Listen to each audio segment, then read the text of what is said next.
Hi, everyone. Welcome. I'm so excited to have you here today for a conversation that I believe could genuinely change the trajectory of someone's career.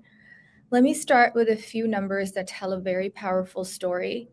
A Harvard Business School study found that 43 to 48% of employers using application tracking systems automatically filter out resumes with career gaps longer than 6 months, regardless of the candidate's qualifications.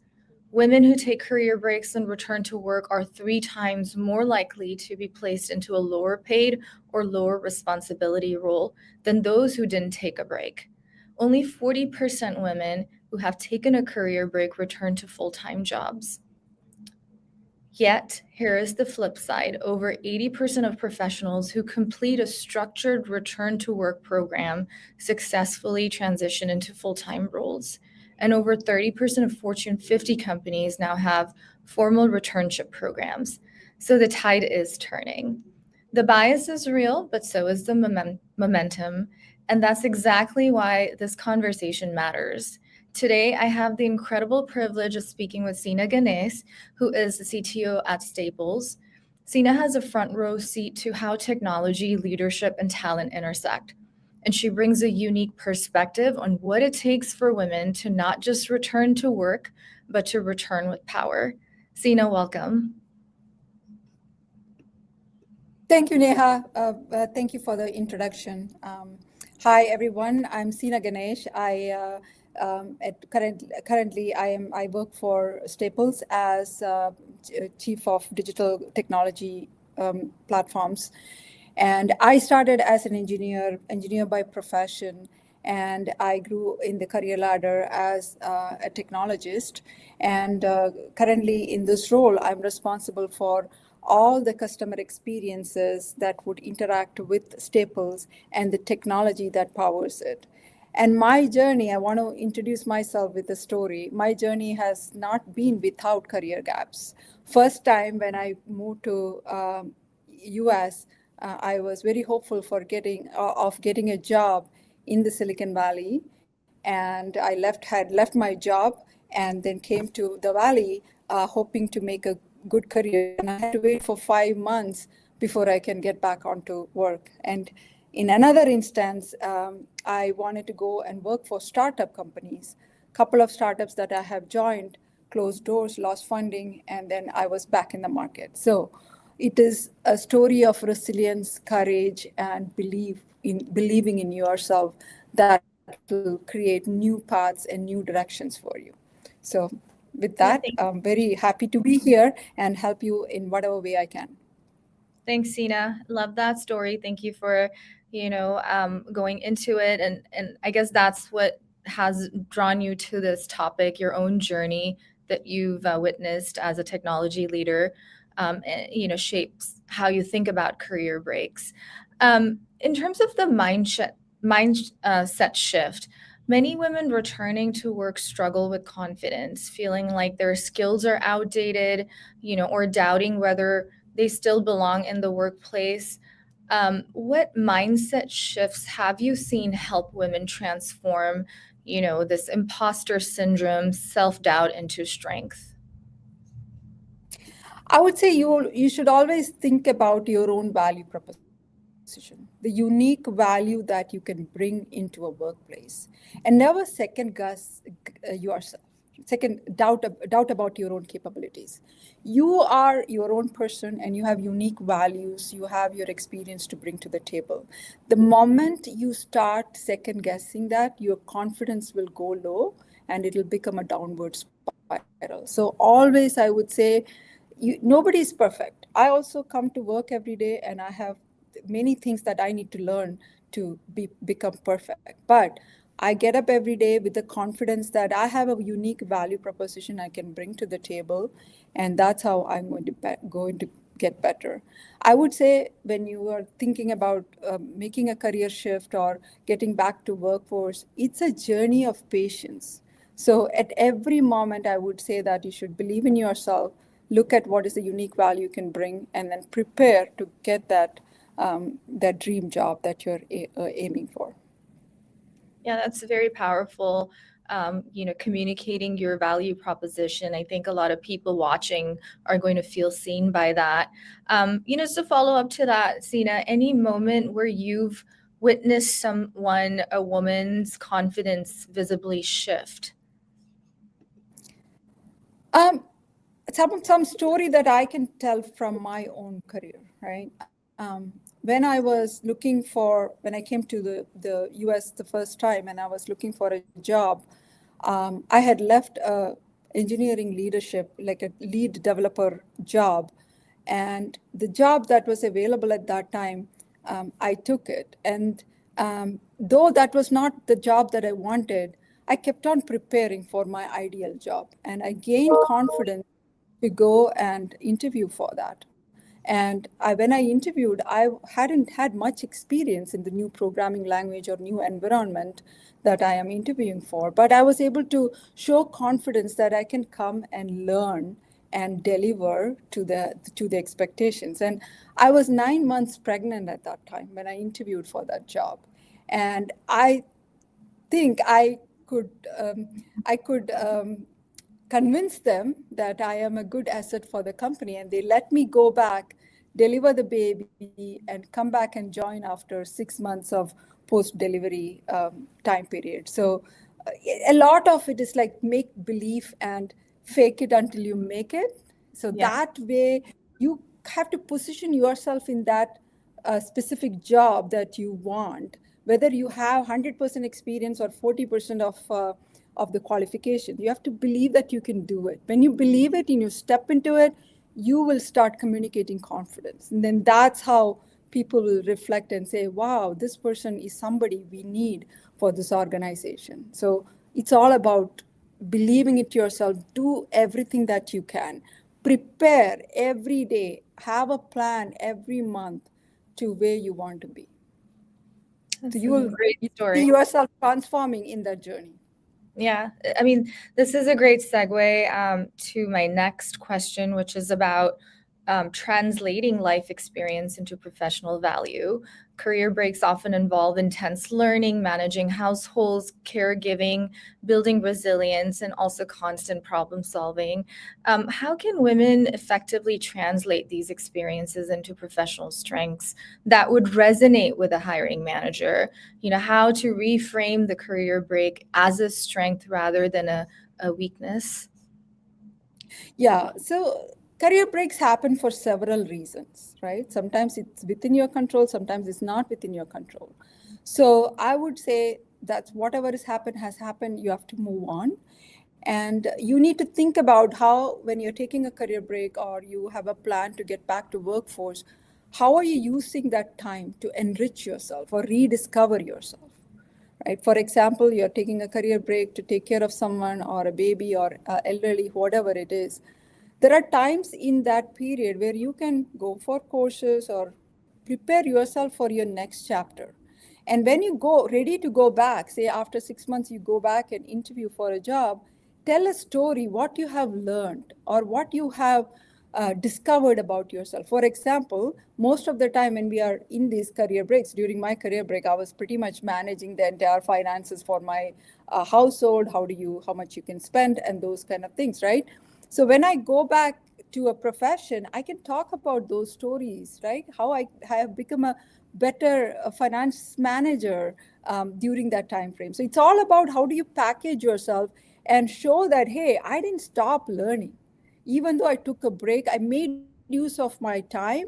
I asked for support from my family, and I have become a different version of yourself, right? That story is what will resonate with the hiring manager. Hiring managers are not looking for perfection.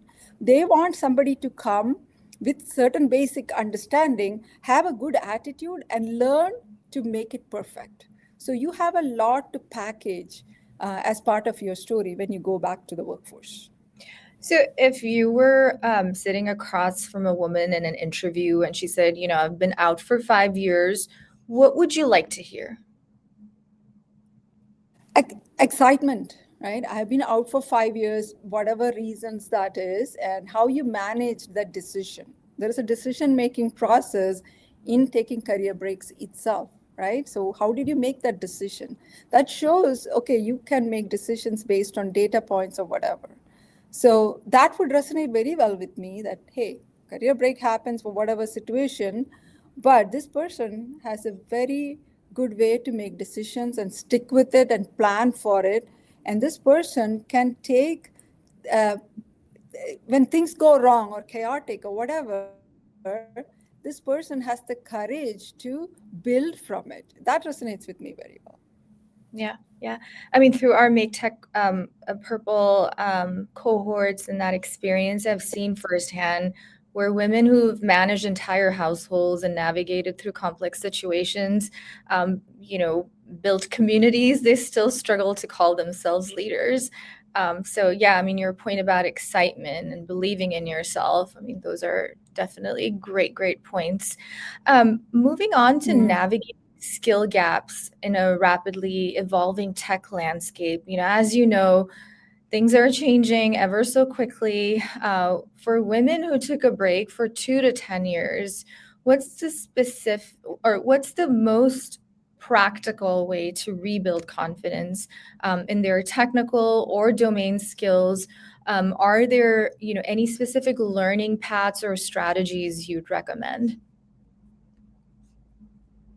I would say that if you've taken a break, and I'm assuming that you have tried different things in that journey and tried to rediscover yourself, assess where your capabilities are.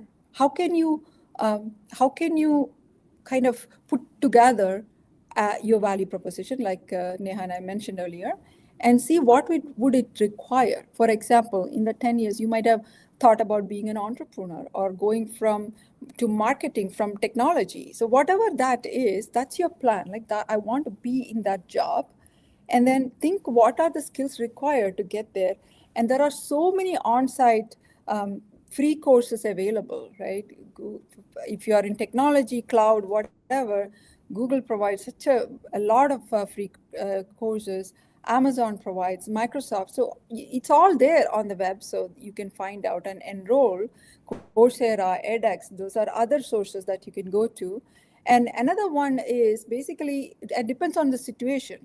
You want to go back to the university and get a degree. I did my MBA when my daughter was like 1 year old. So it all depends on your financial situation and what is available for you. But there are immense resources out there. What you need to have is have a focus. This is the job I want to go to, and these are the skill sets that are required. And I'm going to plan from here. This is my month 1, month 2, month 3, and then stick with it. Practice, don't give up. Reach out for interviews. Maybe you will not get the first interview, but big deal. You learn from it, and those lessons will tell you where the gaps are so you can prepare better for the next one. Yeah, great point. I mean, kind of evaluate where you are and where you want to go, and then just map out that journey. So that's a great point. I want to ask you your take on certifications. There's a lot of courses out there, a lot of free courses, a lot of tools. What actually moves the needle for hiring managers? What do you want to see in terms of, a woman that's been on a break, she's done certifications? What would you like to see? So again, we always look at the resumes and find out how their career trajectory has gone, and if there are gaps, if there is a way that you explain that gap, right? Like I took a gap for these reasons, and during that time, this is what I have done. I have seen resumes where at the end they give a paragraph explaining their value proposition. Again, coming back to it, saying that this is the person I am. I have gone through these are my ups, these are my downs, but here I am, a package who can really help you in your journey, right? Employers usually look for like how this person can come with the skill sets and the attitude to help me in where I want to go. So if you have something very different that you can do, just not the normal resume, right? Like write something down that is coming deep from your heart in a very professional way, that will resonate very well. And certifications, again, publish your certifications with the knowledge that you have gained. Write articles if you have gained some insights. So all those things will play out a role. And then again, that first step in the door. And then it's all about you have to believe that you are in that role and you have to deliver with so much confidence to make sure that people understand. Yeah, great point.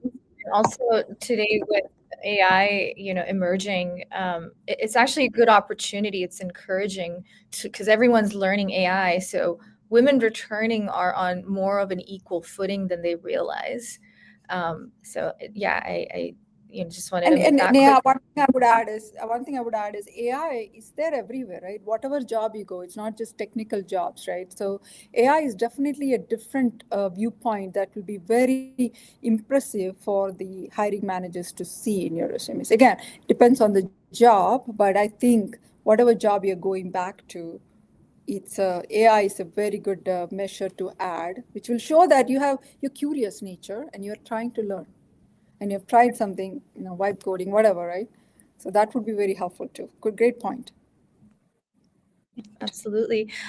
Returning to senior or leadership roles. So one of the biggest challenges that, I've talked to candidates, and the data confirms this too, is that women often feel pushed to start over or accept roles far below their experience level. What would you advise women who want to return at a senior level position, and what should they refuse to compromise on? Yeah. Here's my take on it. When you are in a specific position or you have a title, all that is great. But it's more about your learning when you are in that position, right? Like how have you expanded your business knowledge and all those things. So you're learning whatever title you have. Title can be lost any day. So when you are nothing, you don't have a title, you are still have all the learnings with you. Now the question is, how do you want to use that learning and start over? I wouldn't say that you have to wait until you get the perfect job, right? I did it in my career. Like I took a quality assurance, some scripting job where I wanted to become a developer, and I continued to upgrade until I got that new job. So women with many years of experience think about consulting, think about entrepreneurship, to say take some risk. Or if you have uh, done great in a big company, maybe a medium company, right? They will need your information, your knowledge. They are really wanting to have somebody come and help. The fractional roles, fractional leadership roles, all those are good avenues. So I wouldn't think like, oh, I don't want to go back to work until I get this specific title or position. Your question is like, I have all these that I have learned in my job. What do I do to package it? Can I get into consulting for some time and still try for my dream job? So don't stop. Like it takes small steps, and finally, with your resilience and courage, you'll definitely get to that final destination. Yeah, absolutely. Great points. I mean, you don't have to take a step back. There are other options, consulting, fractional opportunities, entrepreneurship. Just it's about taking risks. Yeah, great points, Sina. In terms of, the role of mentors, allies, and support networks, having supportive leaders makes a huge difference. And, what role can mentors, sponsors, and allies play in a woman's successful return to work journey? And how can someone coming back after a break intentionally build this network, especially when they feel very disconnected or not confident or suffering from, self-doubt? I think start from where you have left off, right? You have old colleagues that you have worked with who knows you. Just start there. Mentorship, and finding the sponsors is you have to cast a wider net to see how you can use your network to help you. Sometimes networking is very mutual connection, right? Everybody is looking to have some sort of satisfaction from that relationship. So for example, I give my phone number for folks who want to call and talk about career growth or have some questions and whatnot. What I get out of it is the satisfaction that I have helped somebody with my experience. So everybody has different motivation when they comes to networking, right? So you have to really understand how you can nurture that network and take it forward. Is that person really genuinely interested in helping me, or is there a way I can help them with something else, right? So, like, for example, one of my friend has a mentor and she does marketing work for that person. So find a mutual relationship, then it will last for long. And I would say get support from your family, use LinkedIn, reach out, build that connection, and keep on nurturing them. Call for advice, get to know those folks. Again, time is a constraint in many of those communications, and you have to be mindful about that. But I would say the network need to be built before you really need it, right? That's what we always say. So don't stop networking at any age. Don't stop building allies at any age, right? Even if, for example, a career break happened, even at that point, like, reach out and build it. They can be a very good references. They could connect you with somebody who has a job which is never published. So it can be very useful. So there's no cut and dry recipe for this. It's all about personal connection and what everybody is getting out of that. Yeah, absolutely. Great points. I mean, if I had one advice to give to my younger self, it would be your network is your net worth. Absolutely. It's super important to network, and it's a charitable thing. It's, connecting people. You don't know how they're going to benefit. It's the most amazing thing. So thank you for that as well, Sina. Great points there. Have you personally sponsored or advocated for someone returning after a break? I would love to hear if you have, any stories there. Many in my network, in terms of my friend circle. So many people reach out saying that, hey, I'm looking for a job. Is there anything in your organization? Or I always put it in my network, LinkedIn and whatnot, to see if anybody has an offering, connect through them through LinkedIn to talk to each other and see an interview up. And remember this, right? All these mentors and allies can take you up to the door. And after that comes your confidence and courage. And like I said, the value proposition that will make it or break the deal with the hiring manager. So people will be very happy to help. Anybody who connect me on LinkedIn or send me a message, and I have given in my own organization job to many who has directly connected and shared the resume with me. Yeah, those are absolutely great points. In terms of what organizations need to get right from a technology leader's perspective, a woman's perspective, what should organizations put in place to make sure, women returning from career breaks don't just get hired, but truly thrive, truly feel included? What policies, team norms, or leadership behaviors could actually make a measurable difference? Yeah, this is an interesting topic. Sometimes when I am hiring leaders within my organization, I tell my HR partners, like, I want women leaders, like, bring them. And there are ways that HR team, the hiring team, can reach out to these networks and source resumes. So every company will have that kind of a method to increase the diversity and bring more women into the workforce, or other diverse candidates into the pool, so that we can have it's proven, right? The revenue is tied to the diverse pool of people who are in the team. So definitely there will be systems and those kind of things available for the company to bring candidates in. Like I mentioned, at that point, you have to be self-confident. Nobody will.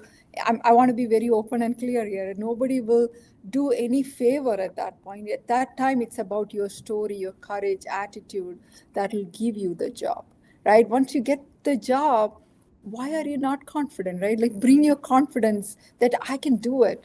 Whatever it is, I'm going to take it through. And then once you enter the workforce, yes, and it all depends on the leadership. There will be a supporting system, the mentors and onboarding partners and all who can help you with it. But I would say you should take the courage to reach out, ask questions, and it's all about what you can do at that point, right?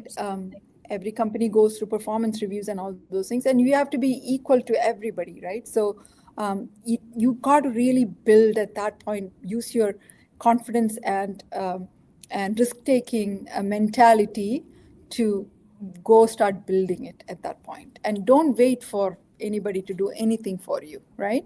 It's so your own capability will define how your trajectory will go from there. Absolutely. So, ladies, tell your story of confidence. Very inspiring, Sina. I want to close with something that I hope will give someone watching today the push that they need.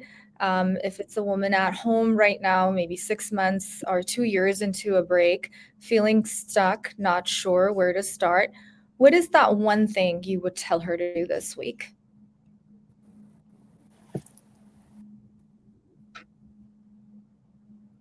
I'll come back to that unique value proposition, right? That resonates with me again and again, because otherwise what will happen is you will keep comparing yourself with others and start losing your confidence. You always have something unique to offer, and somebody will one day find that unique value in you. So keep believing it. Don't chase anything around it. Always have, this is my focus, this is what I'm good at, and I'm going to nurture and go forward with it. So know your strengths and build from there and know what you want. Absolutely. And know you understand your core, right? Everybody cannot be everything. For example, I went to product leadership role for 6 years and I did very well. I'm fine. I did great.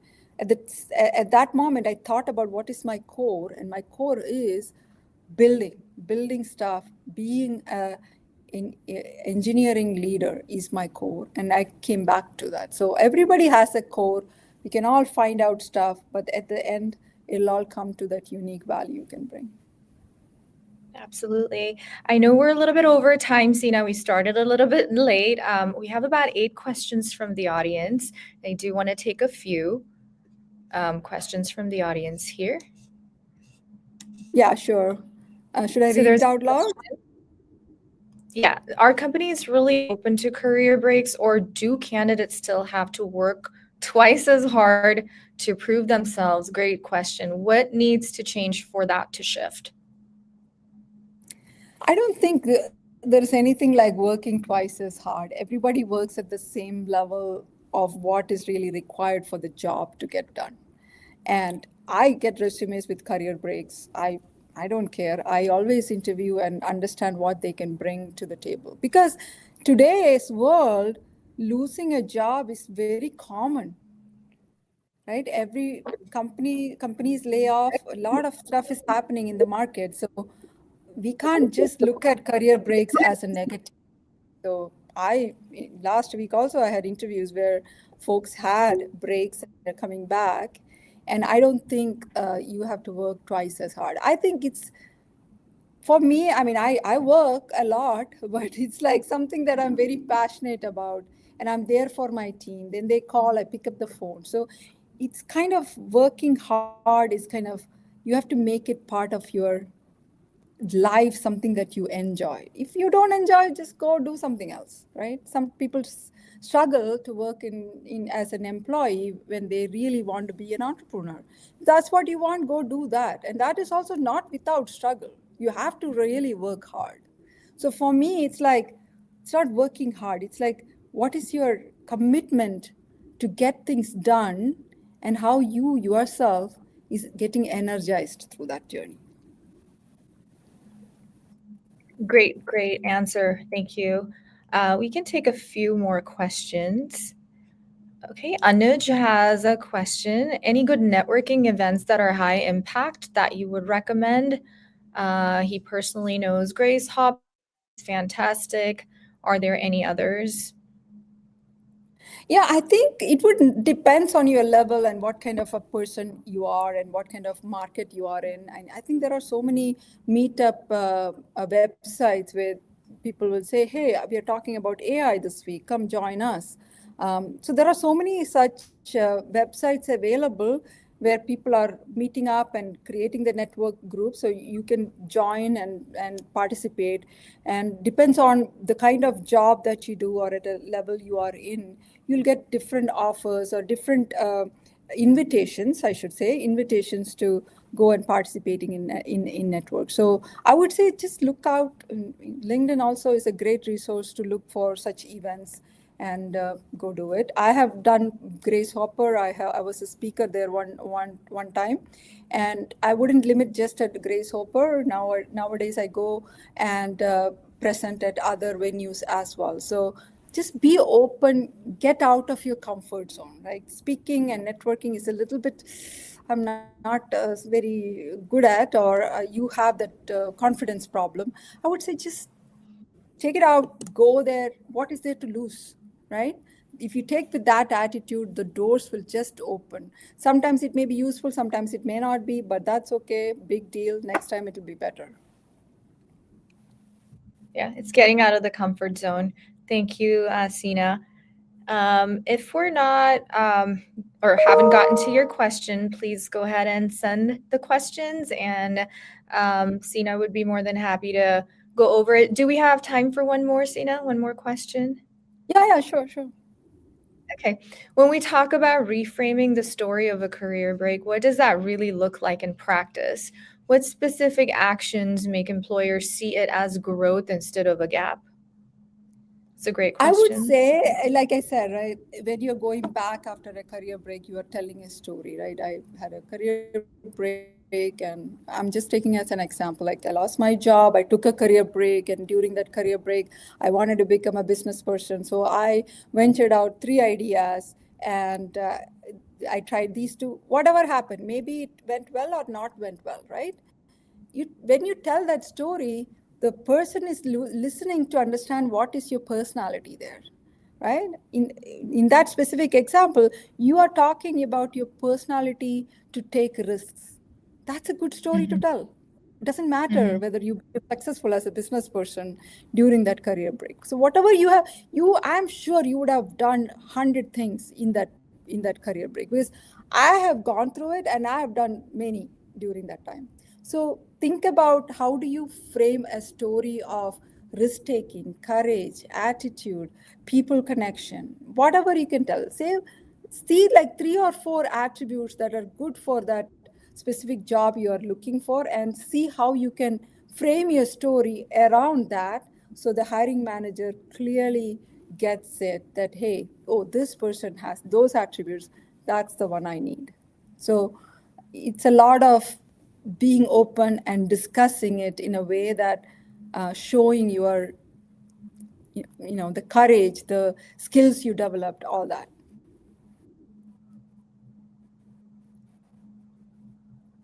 Great. Thank you so much again, Sina, for your time and being so generous with your time and your insights today. I think the biggest takeaway for me is that a career break is not a career ending. It can be a career defining chapter. If we approach it with intention, and if organizations meet the women where they are. And to everyone watching, if there is something that's resonated with you today, please share this with a woman in your life who needs to hear it. And remember, your break does not define your brilliance. Thank you so much for joining us. Thank you, Sina. Thank you so much, Sneha. Thank you for this opportunity. Bye. It's a pleasure. Bye.